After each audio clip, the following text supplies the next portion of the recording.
Red 2 standing by, all full lit, and in the green, welcome back to Goldeneye. Today we are moving on to the second main mission of the game. As in, basically, Arkhangelsk is one mission with 3 different parts, then we have mission 2, which comes in 2 different parts, surface and bunker. We will be discussing Bond's female companions in the books today because there are quite often different portrayals between the books and the movies. It's actually very interesting to see how some of the characters have changed, and of course it's perhaps still interesting but also still disappointing to observe some of the attitudes involved and how times have changed. It's good to note that times have changed, admittedly, but it's very disappointing to see some of those older attitudes. As I've mentioned, the books didn't always age particularly well. So, Surface is our first snow mission, basically. We get to go to Severnaya, which is a departure from the movie. Bond never actually goes to Severnaya at any point.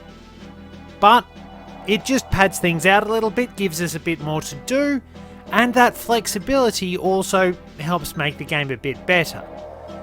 So, as always, we'll be playing through all 3 difficulties and going for the cheat code, which is on Secret Agent this time. So, our objectives are to power down the communications dish and to enter the base via the ventilation tower. Note that you can't just shoot things, you do actually have to use buttons to power things down. My brother and I found this out the hard way. You don't get very far just shooting everything in this. A spy satellite has detected increased levels of activity at an old observatory complex near Severnaya, 62.08 degrees north, 102.58 degrees east in Russia. Other sources have confirmed the shipment of a large amount of computer hardware to that location and an influx of skilled personnel. It might be coincidence that there is a new head of the Soviet Space Weapons Division, your old friend General Oromov, or it might not. Penetrate the base and find out what is going on. Building plans for the underground section would be ideal. They're unlikely to be just lying around, so look for a safe. There's bound to be someone you can borrow a key from. A little bit off this morning. Wasn't great for sleeping last night, super hot. Really terrible sleeping conditions. I've looked over the recon photographs and advise you to stay clear of the main bunker entrance by the helipad. However, there seems to be a ventilation tower nearby which would make an excellent spot for a covert entry. You ought to power down the comms dish too. No point in letting them tell the whole of Russia you've dropped in. It's cold in Siberia, James. Make sure you wrap up warm and take care to protect your extremities. Away we go! For this episode, the information concerned has been taken directly from Ian Fleming's novels. The James Bond series hasn't always had the best attitude towards women. The time period in which the books were written, Ian Fleming's own attitudes, and a number of other factors did contribute to that, though it is very nice to see that things have changed for the better, even if there is still a way to go sometimes. Interestingly, Ian Fleming did manage to write some pretty capable female characters along the way, and some of the companions in the books actually put up a much better showing than their cinematic counterpart. It's well worth examining the presentation and characterization of the women in the James Bond franchise, because it's a really good way to have a look at societal attitudes, comparing different approaches and noting how times have changed. Consider it a catalyst for a discussion, if you will. Before we get to meet the individual characters, it's worth noting that pretty much all of Bond's companions are, shall we say, conventionally attractive. Some of them do have a few psychological issues, such as Tracy or Tiffany Case, but they're generally very beautiful and very well proportioned on top of that. Dark hair seems to be a trend, usually dark brown or some shade of brown. There are a couple of blondes along the way. And blue or brown eyes. Along with those curvy figures, and possibly features that Ian Fleming himself may have preferred. The women are also quite fashionable, and their outfits will sometimes get very nice descriptions. Perhaps, like the food, these descriptions were meant to just add to the fantasy. That this was sort of a beautiful world where these things did still exist and it wasn't drab and grey and practical. So we can pretty much assume that they're all really, really glamorous in their own way. And let's get on to things. We meet the first girl of the series in Casino Royale, obviously, the rather punnily named Vesper Lind. Her name sounds somewhat similar to West Berlin. As part of the divided Germany, this was already a hotbed of espionage, and when the Berlin Wall went up, it would perhaps get even more prominent as a feature for spy works. Vesper is Renee Mathis' assistant as such, but she doesn't seem to do a great deal to help Bond out. There is actually a pretty good reason for this. Her name may actually wind up foreshadowing that she is a double agent working for the Russians, which we find out much later on towards the end of the book. She was actually the one who blew his cover in the first place, because the Russians captured and tortured her boyfriend, and if she was willing to work for them, there was the possibility that she could see him again and she'd be allowed to keep in touch with him. In the movie it's a similar situation, but she's working for Quantum, only her boyfriend has not actually been captured. He's working as a honey trap, seducing female agents. In both incarnations, Bond and Vesper develop a relationship and consider marriage. The movie actually does a better job of showing this, though in both cases, Vesper's past does wind up coming back to haunt her. Bond does have immense affection for her, and the literary Bond actually thinks of her several times throughout later novels, such as in Goldfinger. In both canons, he's heavily affected by her decision to take her life in guilt over her actions. Vesper's death in the movies ties into a theme which was present in the Brosnan films and later utilised with greater impact in Daniel Craig's tenure. Despite the nature of his job, Bond is very frustrated with losing people he cares about, and this may have stemmed from Vesper. Solitaire in Live and Let Die doesn't really get to play a big role in the story. She's mainly there for Bond to save from the clutches of the bad guys.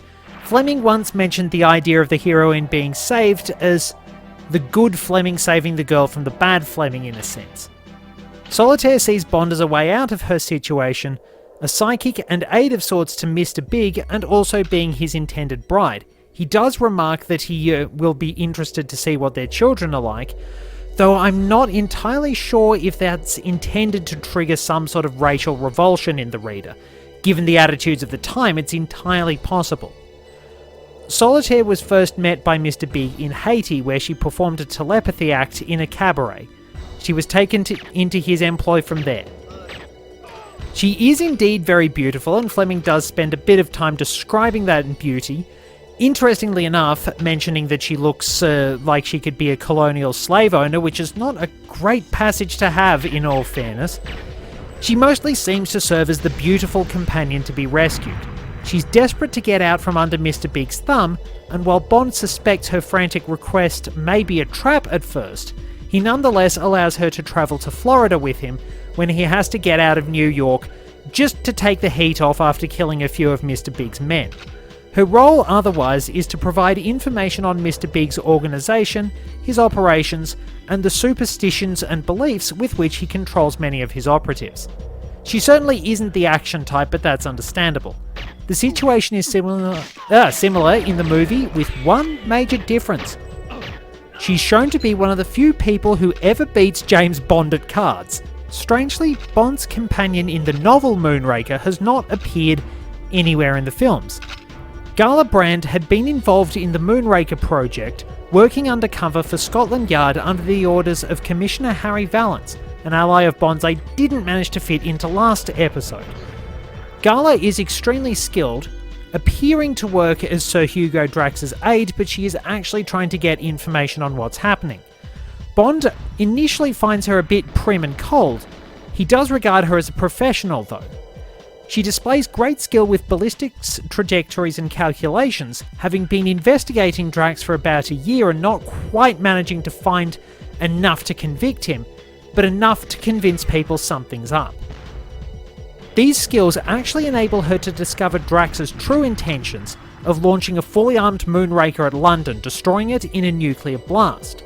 And during the climax of the novel, she's actually able to readjust the launch calculations and gyro systems to switch the Moonraker's trajectory from the heart of London to the original target, which is Drax's intended rendezvous point with a Soviet submarine. In a way, she's kind of a parallel to Natalia. She's very capable, very professional, and Bond does respect her quite a lot. There are hints of attraction along the way, but only briefly does Bond engage in any sort of intimacy, when they go for a swim on the beach before Drax attempts to have them buried alive under collapsing cliffs. Gala is actually engaged to be married. There's a small detail that mentions she's wearing a simple engagement ring, but it's confirmed at the end of the novel. She's resourceful and intelligent throughout the novel, even though she does get captured by Sir Hugo's men, and given that she does have quite a lot of skills, it's rather a shame we don't see her in the movies. The movie Moonraker did have a very capable and useful ally, but with a name that would have made Ian chuckle approvingly, Dr. Holly Goodhead. Yeah. Not the best. In fairness though, given what the movies did to Tiffany Case, it could be for the best that Gala has not made a cinematic appearance. She would fit in much better with the more capable female cast of recent films, but sadly Tiffany was not so lucky. In the novel, she's a much tougher and more capable character, being quick to trade barbs with Bond and actually playing a fairly large role in the machinations of the Spangled Mob's diamond smuggling. Her main role as a casino dealer serves as a means of transferring money to operatives working in the smuggling pipeline. It ensures that anyone who gets the money has a clean explanation for how they got it. She also plays a hand in bringing the mob down, assisting Bond in tracing and destroying the diamond smuggling pipeline to a degree. At the climax of the book, she helps Bond escape from Serafimo Spang's ghost town, the poetically named Spectreville, and derailing the locomotive pursuing them, leading to one of Bond's more spectacular takedowns of a villain. There's very clear attraction between the two of them, and we find that Tiffany even comes to live with Bond for a while, but her own psychological issues, coupled with a personality clash between her and Bond's housekeeper May, ultimately broke things off. Tiffany's troubles stem from trauma relating to an incident where she was pack raped after her mother decided not to pay protection money to the local mafia, ensuring the brothel she ran got smashed up as well. Her life following that was apparently fairly reckless, with plenty of drinking, and while she did get cleaned up, she wound up getting back into the shadier side of life, unfortunately. Felix describes her as being a good kid, having received a really bad run. In the movie, Tiffany is absolutely useless, and all she really has going for her is the physical beauty of Jill St. John. It's very unfortunate she got reduced to mere eye candy, and we should be glad attitudes changed. Physical beauty was an important part of Tatiana Romanova's character in From Russia with Love, but that's because she serves as bait for a trap. Smersh knows that the British could not resist a chance to get their hands on the Spectre decoding machine, based on the World War II Enigma and renamed to the Lector in the films because Spectre is the one pulling the plot. The trap would further be baited by a beautiful woman, probably knowing that James Bond wouldn't be able to resist it, even if the chance to get their hands on the Spectre alone would be seen as a challenge. The novel actually describes Tatiana as looking similar to Greta Garbo, but with black hair. She's portrayed by Italian actress Daniela Bianchi in the movie and has more blonde hair. Tatiana is not a field agent and doesn't have a lot of combat experience. She's just there to serve as the honey trap. Her own instructions are actually to pretend to defect and serve as a double agent in England, ensuring she will do what is ultimately required without asking too many questions. Granted, she doesn't want to ask too many questions of Rosa Klebb in the first place because Colonel Klebb terrifies her. Tatiana follows her orders faithfully, even pretending at first to fall in love with Bond as part of her mission, but appears to genuinely fall in love with him. She gets to engage in a lot of flirting with him, having initially been ordered to seduce him into the trap, but later enjoying the pretense of being a married couple. Even then, she doesn't know the full extent of what Smersh has planned. Her role is interesting in this sense, Because while she doesn't play a major role in Bond escaping the trap, apart from actually killing Colonel Klebb in the movie, she isn't meant to. She's just there to be the bait for the trap and to be an unwitting pawn in Smersh's schemes. So in a sense, the stand around and look pretty role of the female character is kind of subverted here. In the novel, she actually becomes very suspicious of Captain Nash, really the assassin Red Grant, quite quickly, because apparently in Russian, Nash means ours, and an agent is Nash when they're one of Russia's, and Svoy, theirs, is an enemy agent. Interesting little touch. Honey Rider joins Tiffany Case in the capable in the book but useless in the film club. While Ursula Andress did make quite the impact in The White Bikini, a scene which would be homaged in Die Another Day and sometimes parodied, she doesn't really get to do much else there besides be a beautiful damsel in distress. In the book, if Honey has a flaw, it's her naivety regarding social situations. Due to her upbringing, she lacks societal savviness and has a limited understanding of how the broader world works. Her ideal career is becoming a call girl, which leaves Bond fairly surprised as she doesn't seem to grasp the implications. She doesn't seem to have a lot of shame, except regarding her once broken nose. She's actually naked when Bond meets her in the book, but while she covers her groin as one might typically expect, she covers her nose instead of her breasts. She compensates for social naivety with her well-compiled knowledge of the natural world, teaching herself by reading an encyclopedia. Bond concedes she probably would know more than he does. This knowledge comes in handy along the way. She put a Black Widow spider in the bed of the man who raped her and broke her nose, and he died in agony from its bites. Interestingly, her knowledge even influences real life, even though she does initially think that the tank guarding Crab Key is a dragon. She does have better logic regarding it in the book compared to the movie. The reason I say Honey's knowledge influences real life is that in the book, Dr. No's intended means of executing her was to have her swarmed and pulled apart by crabs. Honey does faint, but because she's horrified at the obstacle course the not-so-good Doctor has planned for Bond. She knows more than enough to realise Dr. No is talking through his hat regarding the crabs and simply lets them pass by without them troubling her before breaking out of her own accord and meeting up with Bond, helping him as a very useful spotter in the Dragon tank and not even being fussed when he shoots a few goons along the way. Interestingly, she does go for the groin when she meets Bond, not realising it's him. The producers apparently wanted to replicate the scene with the crabs, but Honey's knowledge was accurate and the crabs didn't do very much. She actually reappears in John Pearson's biography of Bond, with the implication the two are going to be married. She's quite flirtatious and has a lot of fun playing with him and just messing around with him in the books, whereas she's not that useful in the film. It's pretty interesting to see the difference, and that she does show an ability to stand on her own 2 feet and have her own skills in the book. Goldfinger and For Your Eyes Only aren't really heavy on the characterization for the female cast. Jill Masterson is a conquest who dies very quickly. Tilly is largely characterized by wanting to get revenge on Goldfinger and an attraction to Pussy galore, and Pussy herself is a kind of stereotypically lesbian character. She has a very masculine attitude, acting like one of the boys, and leads an all-female gang called the Cement Mixers. She even is quote-unquote cured of her lesbian status as such. There's no real tactful way to put it, but at the end of the book it's basically, she's not a lesbian, she had a hard time with men, she was raped by her uncle, and she hasn't met a good man like Bond. It's really problematic, and I'm really happy that Anthony Horowitz's Trigger Mortis basically says, okay, she is a lesbian, that's fine, and there's another character who does happen to be a lesbian. She gets a proper relationship that works for her rather than being shoved into Bond's arms. Goldfinger did not have the best attitudes on a lot of things. And no, I don't know how Ian got away with the name Pussy Galore either. Even now it's still somewhat naughty.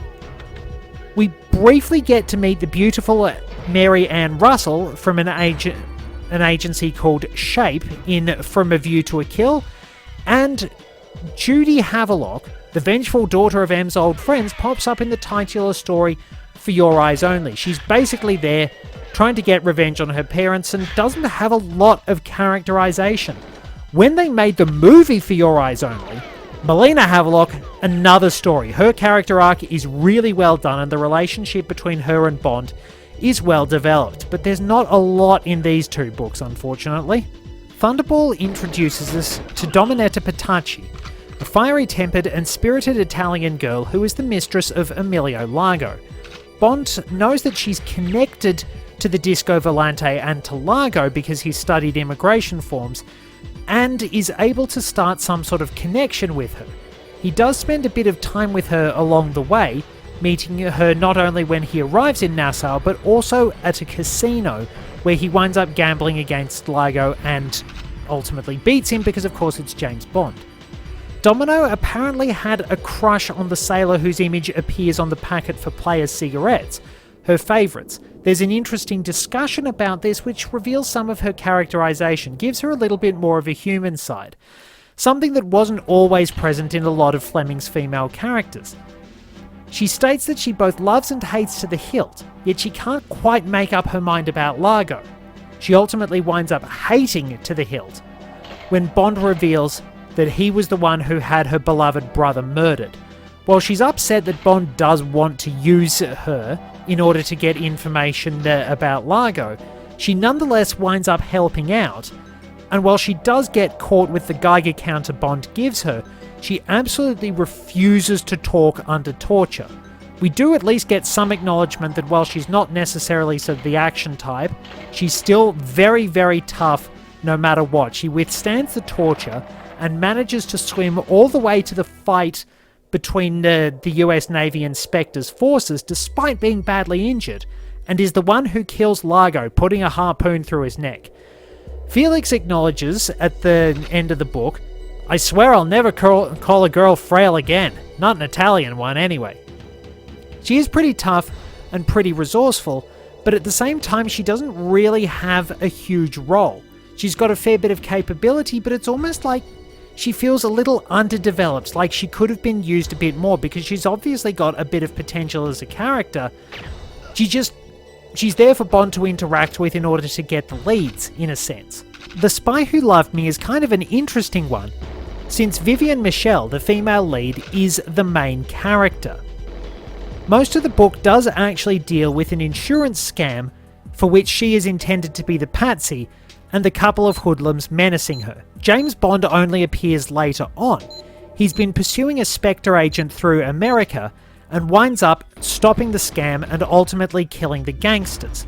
The book kind of details a bit of Vivian's life, but it also does so to show that she's never had a good relationship, and James Bond really just is that good a lover.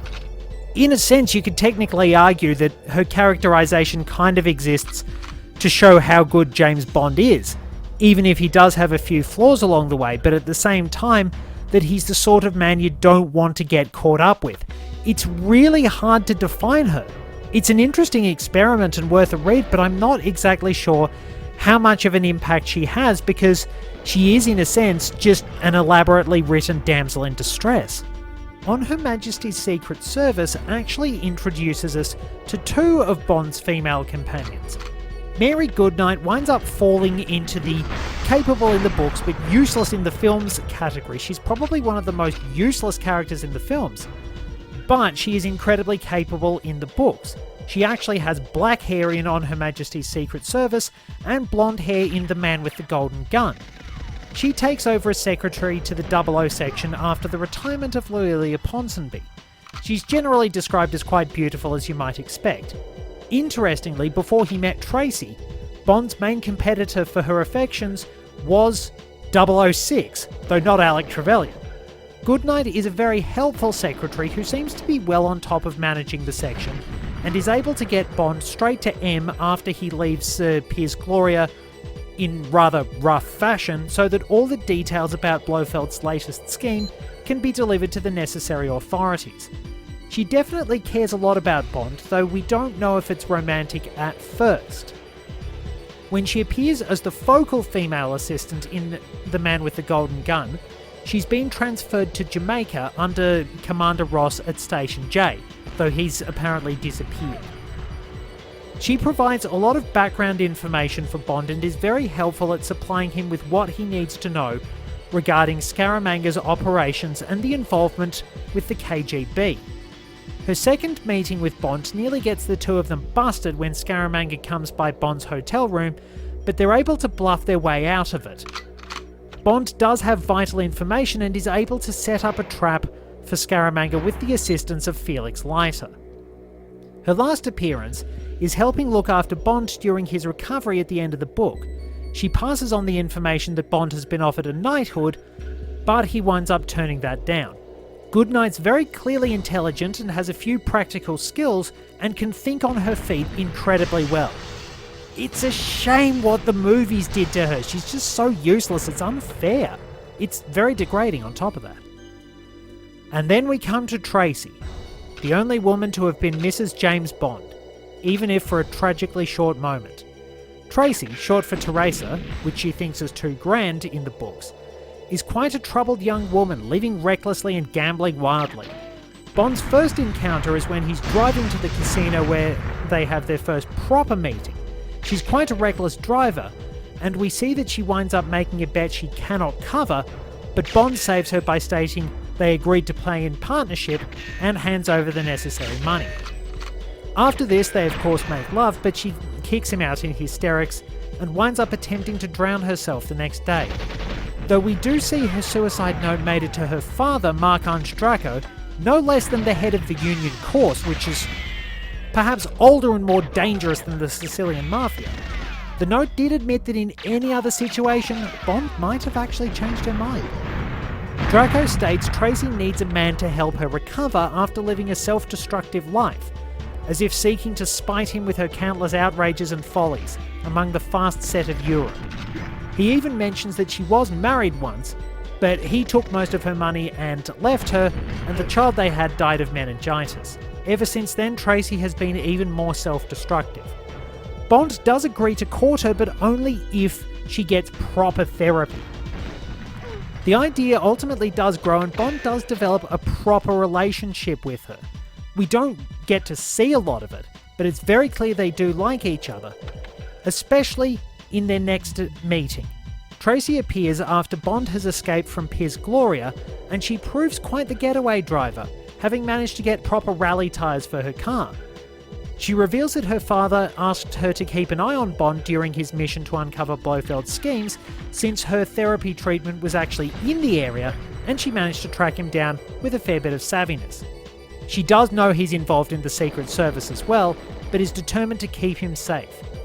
And she is actually the one who proposes to him in the book, and Bond just agrees.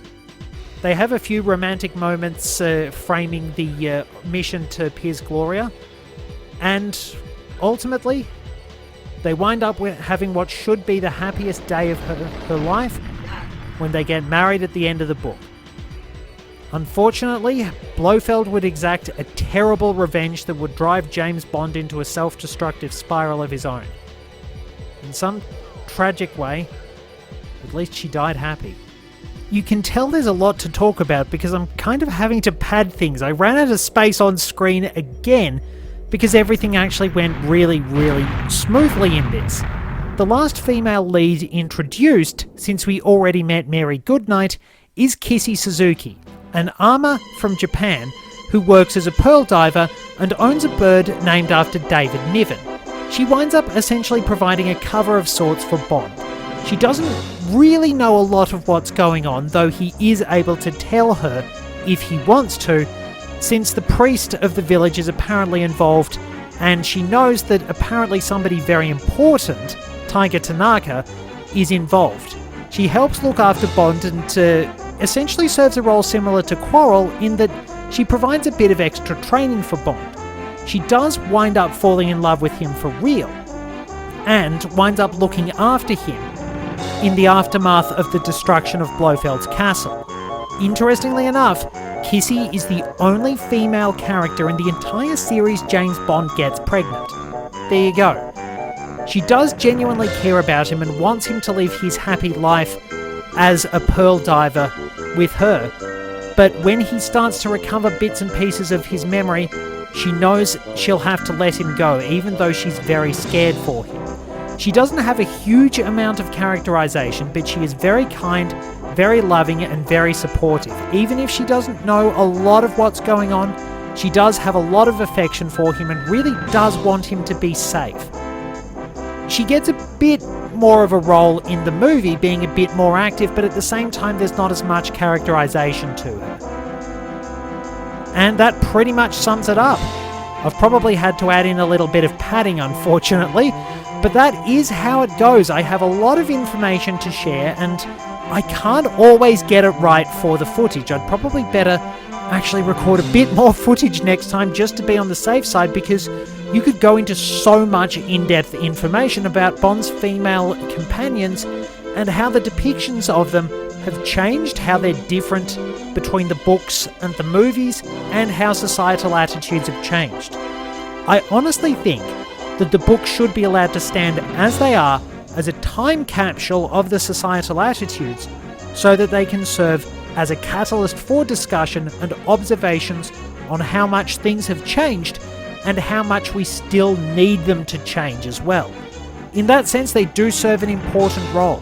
We can't run away from the past, we can't ignore that the misogynistic attitudes of these books did exist. We have to learn from them. We have to accept them for what they were, we have to learn from them, and we have to make sure we don't make those mistakes again.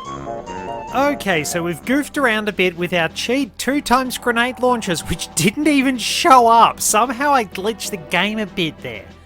I don't know how it happened, but it didn't tell me I'd got the cheat.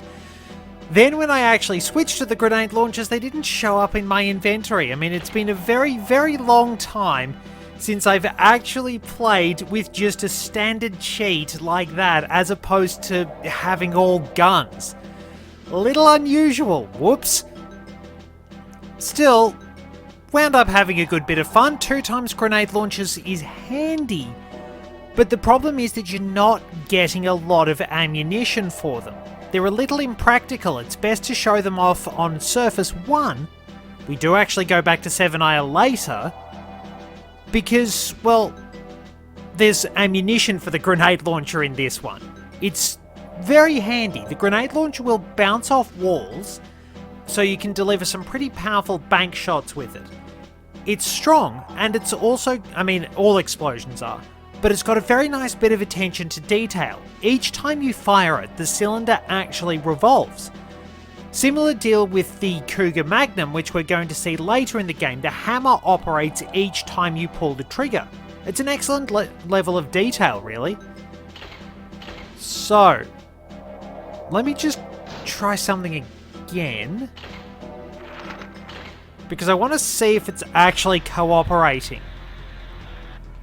I mean, Surface is a pretty easy level in all fairness. There's so much open yeah, it doesn't actually show the grenade launchers in my inventory. Weird. But I can very clearly switch to the two of them. That's weird. But yeah, Surface is a fairly easy level to finish because you can move around so easily. You've got a lot of space to run around and avoid enemy attacks. It's going to be a bit more claustrophobic in the bunker though, which is our next one. But, as always, thank you very much for joining me. Till next time, this is Red 2, returning to base.